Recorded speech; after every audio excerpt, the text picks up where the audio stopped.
नमस्कार, स्वागत है आपका बिहार समाचार में। बिहार वालों के लिए सरकार ने आज कई बड़ी घोषणाएं कर दी है। नीतीश कैबिनेट ने बड़े फैसले ले लिए हैं। साथ ही बिहार की महिलाओं को प्रत्येक महीने 2500 रुपए करके दिया जाएगा। फिर से बड़ी घोषणा कर दी गई। बिहार के विद्यार्थियों के लिए भी बड़ी खुशखबरी है। तो आज बिहार और देश की बड़ी खबरों पर बात करेंगे। इससे पहले आपसे एक छोटी सी अनुरोध है, कृपया वीडियो को एक प्यारा सा लाइक अवश्य कर दीजिएगा। आपका लाइक करना ही हमारी मेहनत का फल होता है। बिहार के सरकारी स्कूल में पढ़ने वाले विद्यार्थियों के लिए बड़ी खुशखबरी है। इनको साइकिल, पोशाक और छात्रवृत्ति की राशि इसी महीने दे दिया जाएगा। 1.5 करोड़ से भी ज्यादा छात्र छात्राओं को मिलने वाली है राशि। देखिए, बिहार के 1.5 करोड़ स्कूली बच्चों के खाते में साइकिल, पोशाक और छात्रवृत्ति आदि योजनाओं की राशि का भुगतान जल्द ही किया जाएगा। शिक्षा विभाग इसे लेकर जोर शोर से तैयारी कर रहा है और उम्मीद है कि दिसंबर के अंतिम अथवा जनवरी के प्रथम सप्ताह में राशि का भुगतान कर दिया जाए। तो बड़ी खुशखबरी है कि इसी महीने राशि आने वाली है। वित्तीय वर्ष 2024-25 के तहत इस राशि का भुगतान किया जा रहा है। इसके लिए करीब 4000 करोड़ रुपए का प्रबंध विभाग की ओर से कर भी दिया गया है। और सुनिए, अप्रैल से सितंबर तक जिन बच्चों का स्कूल में 75% तक उपस्थिति है, उसी को इन सुविधाओं का लाभ मिलेगा। जिनकी उपस्थिति इतनी नहीं रहेगी, उन्हें ना तो छात्रवृत्ति दिया जाएगा और ना ही स्कूल पोशाक और साइकिल मिलेगा। संबंधित राशि सीधे बच्चों के बैंक खाते में डीबीटी के द्वारा ट्रांसफर कर दिया जाएगा। विभाग के पदाधिकारी बताते हैं कि राज्य सरकार या सरकार से अनुदानित स्कूलों के बच्चों को भी इन योजनाओं का लाभ मिलेगा, बशर्ते स्कूल में 75% हाजिरी उनकी होनी चाहिए।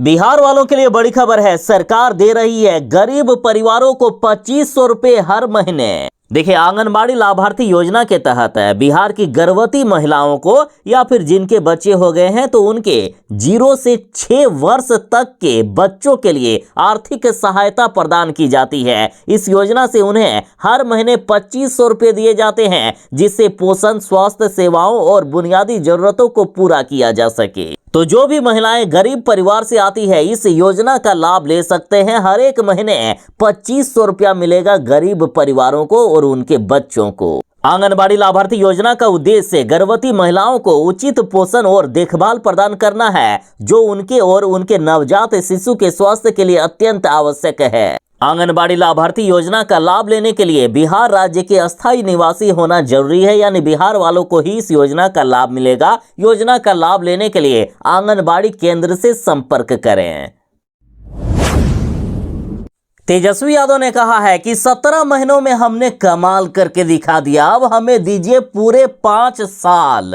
देखिए, तेजस्वी यादव ने बिहार में माई बहिन मान योजना के तहत बिहार की महिलाओं को 2500 रुपए हर महीने देने का वादा किया है। और अब बिहार की सड़कों पर चारों तरफ पोस्टर, बैनर लगाए जा रहे हैं। कहा जा रहा है कि बिहार का बेटा बिहार की बहनों और माताओं को प्रतिमाह देगा माई बहिन मान योजना के तहत 2500 प्रत्येक महीने। आरजेडी की तरफ से दावा किया गया है कि जब बिहार में महागठबंधन की सरकार 17 महीने थी और वो भी तेजस्वी यादव उस समय उप मुख्यमंत्री थे, फिर भी 5 लाख युवाओं को सरकारी नौकरी दे दी। और अब तेजस्वी यादव ने ऐलान कर दिया है कि सिर्फ 2500 रुपए महीना ही नहीं, बल्कि बिहार के हर एक परिवार को 200 यूनिट बिजली फ्री में दिया जाएगा। किसानों का कर्ज माफ किया जाएगा। साथ ही बेरोजगार युवाओं को इंटर पास करने के बाद प्रत्येक महीने 1500 रुपये करके दिए जाएंगे। अभी 1000 मिलते हैं, जिसे 1500 रुपये बढ़ाए जाने की बात कही है। साथ ही वृद्धा पेंशन या अन्य पेंशन की राशि जो अभी 400 मिलता है, उसे 1000 रुपया किया जाएगा। बिहार में शराबबंदी कानून के तहत अधिकारी और पुलिस वाले मनमानी कर रहे हैं। जनता को बेवजह परेशान किया जा रहा है। देखिए, पटना हाईकोर्ट में एक मामला सामने आया कि एक स्कॉर्पियो गाड़ी में शराब भी नहीं मिला था, फिर भी उस गाड़ी को जब्त कर लिया गया था। तो हाईकोर्ट ने अब सरकार पर ही उल्टा जुर्माना लगा दिया है कि 9 लाख रुपए देना होगा सरकार को। हाईकोर्ट ने कई बार सरकार को लताड़ लगाई है, फिर भी सरकार को शर्म नहीं आ रही है। देखिए, हाईकोर्ट ने तो यहां तक कह दिया है कि शराबबंदी का मतलब है अधिकारियों के लिए मोटी कमाई। हाईकोर्ट ने कहा है कि बिहार की पुलिस आबकारी अधिकारी, राज्य कर विभाग और परिवहन विभाग के अधिकारी भी, साथ ही नेतागण भी शराबबंदी को पसंद करते हैं क्योंकि उनकी इनसे मोटी कमाई होती है। और अभी पटना हाईकोर्ट में जो मामला सामने आया है उसके अनुसार एक्साइज डिपार्टमेंट के द्वारा अवैध तरीके से जब्त की गई एक वाहन का मामला है, जहां याचिकाकर्ता को 9 लाख रुपए का मुआवजा और 25,000 रुपए अतिरिक्त खर्च देने का आदेश हाईकोर्ट ने दिया। ये सारा खर्चा बिहार सरकार को भरना पड़ेगा। हाईकोर्ट ने यह भी कहा है कि दोषी अधिकारियों के खिलाफ विभागीय कार्यवाही की जानी चाहिए। बता दें कि उत्पाद विभाग को जब्त वाहन से ना तो कोई शराब और ना ही कोई अवैध सामग्री बरामद हुई थी, फिर भी गाड़ी को जब्त कर लिया गया था और अब सरकार को ही जुर्माना भरना पड़ रहा है। बिहार के सरकारी स्कूल के शिक्षकों के लिए कई नए नियम बना दिए गए हैं, साथ ही नेतागिरी करने वाले गुरुजी की अब खैर नहीं। शिक्षा विभाग के अपर मुख्य सचिव एस सिद्धार्थ जी ने कर ली है पूरी तैयारी, कैबिनेट से भी लग गई है मुहर। देखिए, नीतीश कैबिनेट ने शिक्षकों को लेकर बड़ा फैसला लिया है। बिहार विद्यालय विशिष्ट शिक्षक नियमावली को स्वीकृति दी गई है। इस नियमावली के अनुसार अब 3 की जगह 5 बार सक्षमता परीक्षा के लिए मौका दिया जाएगा, यानी जो नियोजित शिक्षक सक्षमता परीक्षा पास करके सरकारी शिक्षक बनना चाहते हैं उनको अब 5 मौके मिलेंगे। पहले 3 मौका दिया गया था। पास होने के बाद शिक्षक जहां पढ़ा रहे हैं वहीं योगदान करेंगे। हालांकि कार्यकाल के दौरान तबादला हो सकता है। शिक्षकों की सारे सक्षमता परीक्षा जब ले ली जाएगी उसके बाद शिक्षकों को तबादला का मौका दिया जाएगा। और अगर शिक्षक लोकल पॉलिटिक्स में संलिप्त पाए जाते हैं तो उनसे 3 दिन सख्त अल्टीमेटम लिया जाएगा। 3 दिन तक जवाब मांगा जाएगा। अगर उनका जवाब ठीक ठाक आया तो ठीक है, नहीं तो उनको दूसरे विद्यालय में ट्रांसफर कर दिया जाएगा। डीएम के स्तर से राजनीति करने वाले शिक्षकों को दूसरे ब्लॉक में हस्तांतरित किया जाएगा। और अगर उक्त शिक्षक को लगता है कि जिलाधिकारी के स्तर से गलत हुआ है तो वह शिक्षक विभाग के निदेशक के समक्ष अपील भी कर सकता है।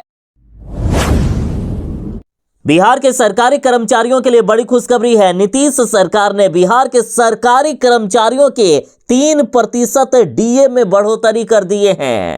देखिए, मुख्यमंत्री नीतीश कुमार जी की अध्यक्षता में हुए केंद्रीय कैबिनेट की बैठक में 43 एजेंडों पर मुहर लगी। इसमें 5वीं केंद्रीय वेतनमान में वेतन पेंशन प्राप्त कर रहे राज्य सरकार के सरकारी सेवक, पेंशन भोगियों, पारिवारिक पेंशन आने वाले को 1/7/2024 के प्रभाव से 443% के स्थान पर अब 445% महंगाई भत्ता देने की स्वीकृति मिल गई है। इसके साथ ही 6वीं केंद्रीय वेतनमान में वेतन पेंशन प्राप्त कर रहे राज्य सरकार के सरकारी सेवकों, पेंशन भोगियों और पारिवारिक पेंशन भोगियों को भी बड़ी खुशखबरी दी गई है। इन्हें भी 1/7/2024 के प्रभाव से 239% की जगह 246% महंगाई भत्ता देने की स्वीकृति दे दी गई है।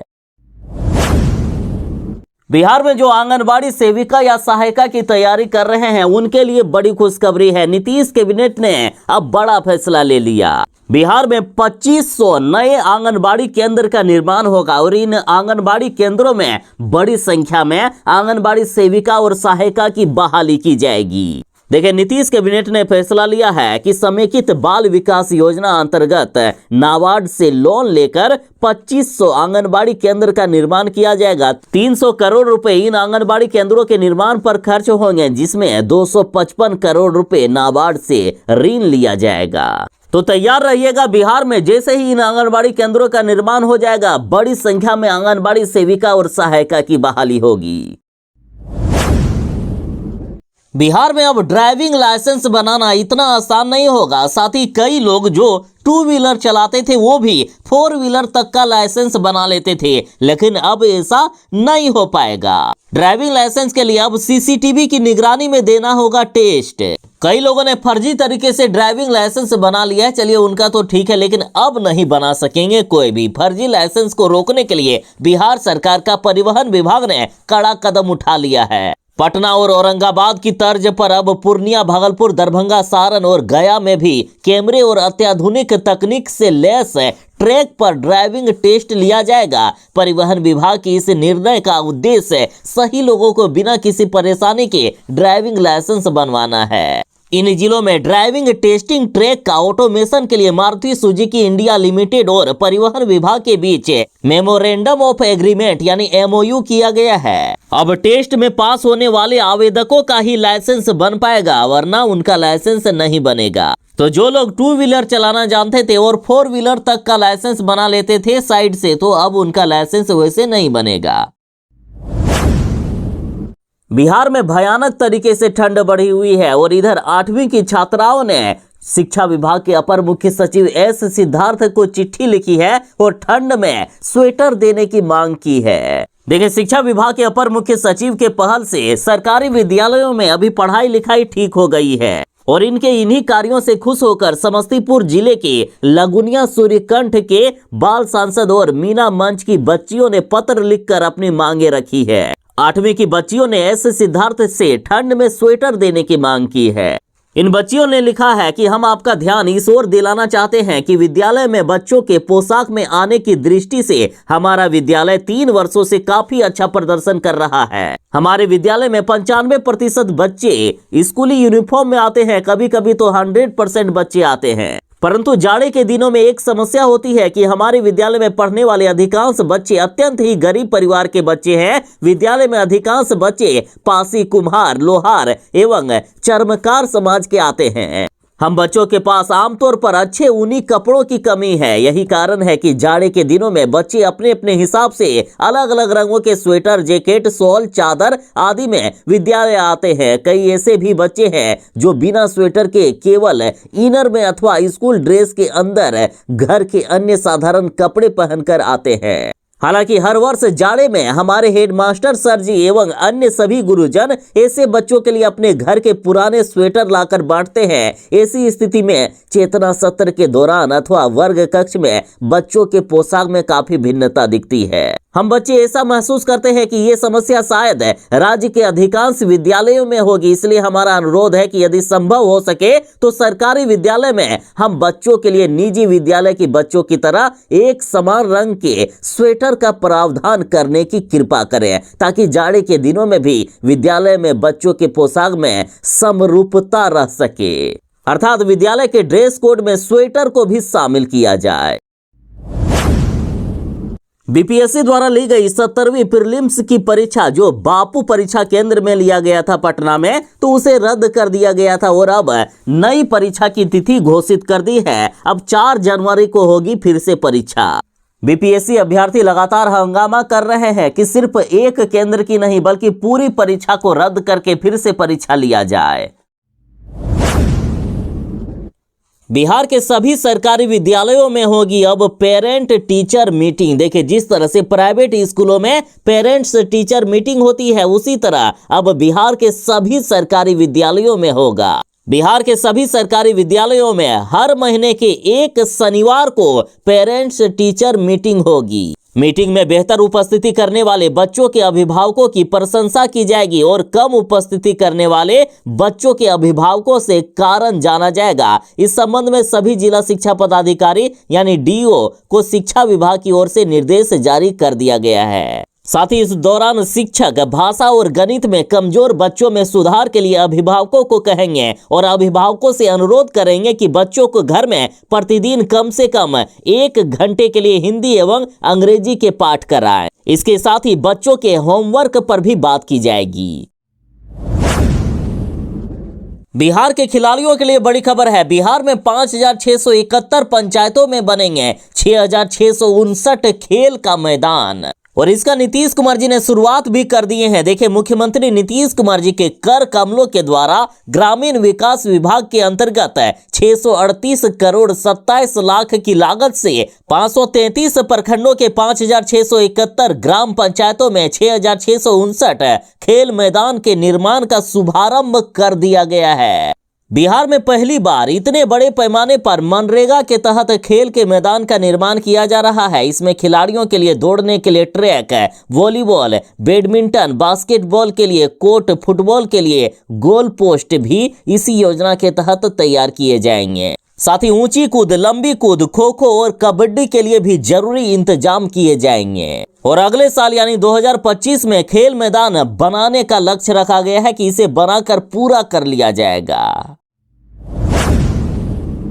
बिहार वालों को अब रोजगार की तलाश में दूसरे राज्य नहीं जाना होगा, बिहार में ही अब बड़े बड़े उद्योग लगेंगे। देखिए, मंत्री जी ने बड़ी घोषणा कर दी है कि उद्योगपतियों को जमीन की कोई भी कमी नहीं होगी। कोई भी उद्योगपति बिहार में यदि उद्योग लगाना चाहते हैं तो उन्हें पर्याप्त जमीन मिलेगा। बिहार बिजनेस कनेक्ट पर बिहार के उद्योग मंत्री जी ने बड़ी घोषणा कर दी। देखिए, बिहार सरकार ने उद्योगपतियों को राज्य में निवेश करने के लिए आमंत्रित करने के उद्देश्य से बिहार बिजनेस कनेक्ट का आयोजन किया है। बिहार में ग्लोबल इन्वेस्ट मीट में 80 से भी ज्यादा उद्योगपति शामिल हो रहे हैं। तेलंगाना के उद्योगपति ने साइन किया है 500 करोड़ का MOU। तो इधर 40 से भी अधिक कंपनियों ने IT सेक्टर में काम करने को लेकर इच्छा जाहिर की है। इन कंपनियों ने 4000 करोड़ से अधिक के MOU साइन किए हैं। BPSC अभ्यर्थियों ने खूब हंगामा किया है। BPSC अभ्यर्थियों ने प्रदर्शन करके मांग की है कि BPSC 17वीं प्रीलिम्स परीक्षा रद्द करो। पूरी परीक्षा रद्द करनी होगी, 1-2 सेंटर की परीक्षा रद्द करने से नहीं होगा। देखिए, बिहार में BPSC 17वीं संयुक्त प्रतियोगिता प्रीलिम्स परीक्षा 13 दिसंबर को बिहार के 912 केंद्रों पर आयोजित की गई थी, लेकिन पटना के बापू परीक्षा केंद्र की परीक्षा को रद्द कर दिया गया है। बाकी 911 परीक्षा केंद्रों की परीक्षा को निष्पक्ष बताया गया। लेकिन अब अभ्यर्थी मांग कर रहे हैं कि पूरी परीक्षा को रद्द करना पड़ेगा। पटना के गर्दनीबाग धरना स्थल पर हजारों छात्र छात्राओं ने अपने को BPSC अभ्यर्थी बताते हुए परीक्षा को रद्द करने की मांग की। अभ्यर्थियों ने कहा कि हमारा एक ही नारा, एक ही मांग, री एग्जाम। इस प्रदर्शन को छात्र सत्याग्रह का नाम दिया गया। साथ ही छात्रों ने सरकार को चेतावनी दी है कि यदि परीक्षा रद्द नहीं हुआ तो पूरे बिहार में आंदोलन करेंगे। ऐसे ही नहीं, तेजस्वी यादव आरोप लगाते हैं कि बिहार में हर एक सरकारी विभाग में भ्रष्टाचार और घूस का बोलबाला है। देखिए, बिहार के सुपौल में मुखिया और वार्ड सदस्यों ने दे दिया है सामूहिक इस्तीफा। इनका आरोप है कि जो पंचायत सचिव और इंजीनियर हैं वो हमसे घूस मांगते हैं। देखिए, बिहार के सुपौल में पंचायत के विकास संबंधित कार्य को पूरा करने के लिए कथित रूप से रिश्वत मांगी जाती है। इससे क्षुब्ध होकर मरोना प्रखंड स्थित गनोरा पंचायत के मुखिया और सभी 14 वार्ड सदस्यों ने सामूहिक इस्तीफा दे दिया। पंचायती राज पदाधिकारी व BDO को इस्तीफा भेजते समय पंचायत में विकास कार्य बाधित होने का आरोप लगाए। मुखिया जितेंद्र कुमार का कहना है कि पंचायत के तकनीकी सहायक, पंचायत सचिव व कनीय अभियंता के द्वारा विकास कार्यों को पूरा करने के एवज में रिश्वत मांगी जाती है। पंचायत के सभी वार्ड सदस्यों और उप मुखिया समेत मैंने खुद भी जिला प्रशासन, पंचायती राज पदाधिकारी व मरोना BDO को त्यागपत्र दे दिया। इनका कहना है कि पंचायत सचिव और इंजीनियर हमसे घूस मांगते हैं, जिस वजह से पंचायत में विकास कार्य बाधित है। कामों का निष्पादन सही ढंग से नहीं हो पाता है, जिससे जनता भी काफी आक्रोशित है। सामूहिक इस्तीफे के बाद यहां हड़कंप मचा हुआ है।